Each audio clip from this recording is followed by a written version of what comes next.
Assalamualaikum warahmatullahi wabarakatuh. Assalatu wassalamu ala asyrafil anbiya wal mursalin wa ala alihi wa sahbihi ajma'in, amma ba'd.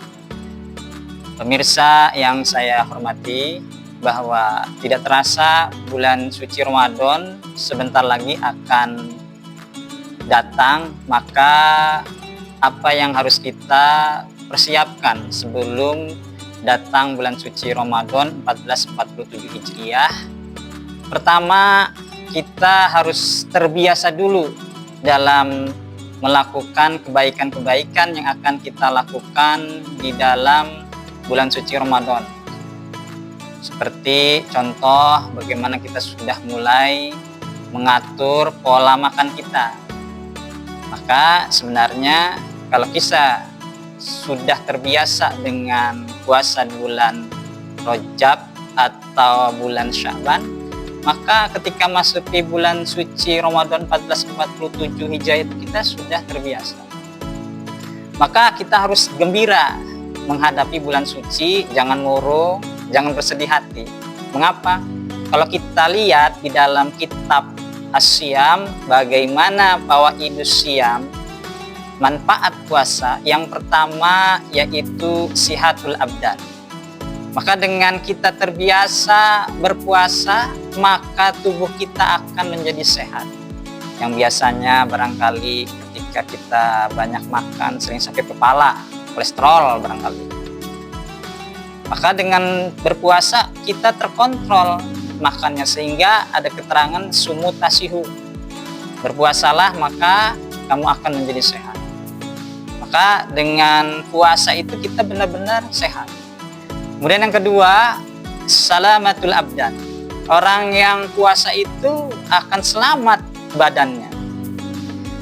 Terus dia akan sihatul afkar, pikirannya sehat, atau biasa disebut tasihul afkar, yaitu pikirannya positive thinking.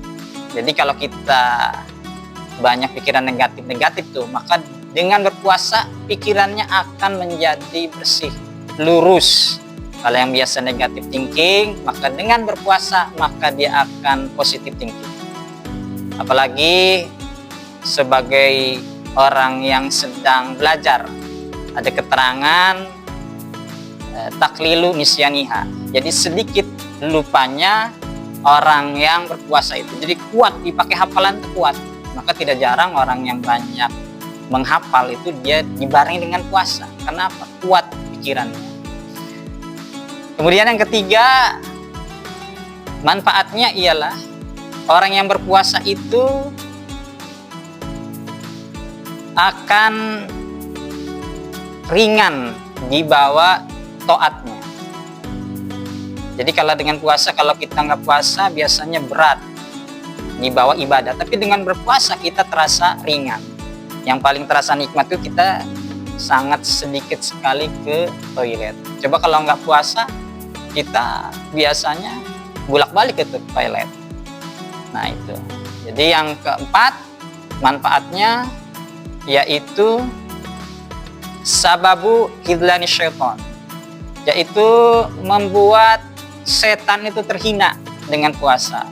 Karena semakin banyak kita makan, setan itu leluasa. Karena setan itu berjalan di aliran darah. Maka orang yang berpuasa itu menghinakan setan. Termasuk zikir. Tuh, setan itu paling gak demen. Ada orang zikir, ada orang yang berpuasa. Kemudian yang kelima, yaitu sababu liqabli roja wa ijabatu doa, yaitu sebab dikabulkannya doa dan diijabahnya doa. Maka kalau kita melihat orang yang puasa itu banyak diijabah doanya. Dan kalau di dalam kitab Hikam dijelaskan bahwa ada dua supaya diijabah doa. Yang pertama, kita melihat adanya zillah. Jadi kita ketika berdoa itu harus rendah diri di hadapan Allah Subhanahu wa taala, walaupun kita itu orang yang barangkali di masyarakatnya orang yang termulia atau di kantornya dan lain sebagainya. Kemudian yang kedua, iftikor, merasa butuh dengan Allah Subhanahu wa taala. Maka kalau kita lihat di dalam surat Ali Imran ada isyarah itu, yaitu a'udzubillahi minasyaitonirrajim, bismillahirrahmanirrahim, walaqad nasarakumullahu bibadri wa antum adzillah. Nah, ini isyarat bahwa pertolongan Allah datang pada perang Badar, yaitu ketika pasukan muslim itu terhina. Maka itulah pertolongan Allah. Jadi ketika kita berdoa, biar ijabatu doa, yaitu harus adzillah, merasa kita itu terhina, kemudian iftikor, kita itu merasa butuh kepada Allah Subhanahu wa taala. Mungkin ini kultum ataupun apa bahasanya menjelang kita menghadapi bulan suci 1447 Hijriah. Mari kita sambut bulan suci ini dengan kegembiraan.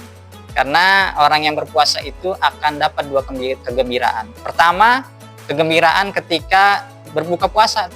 Kita udah jam-jam 5 tuh, setengah 6 tuh gembira tuh mau buka tuh. Kemudian nanti yang kedua, ketika bertemu Allah Subhanahu wa taala. Mungkin ini saja yang dapat saya sampaikan. Benarnya datang dari Allah, salahnya saya sebagai manusia biasa.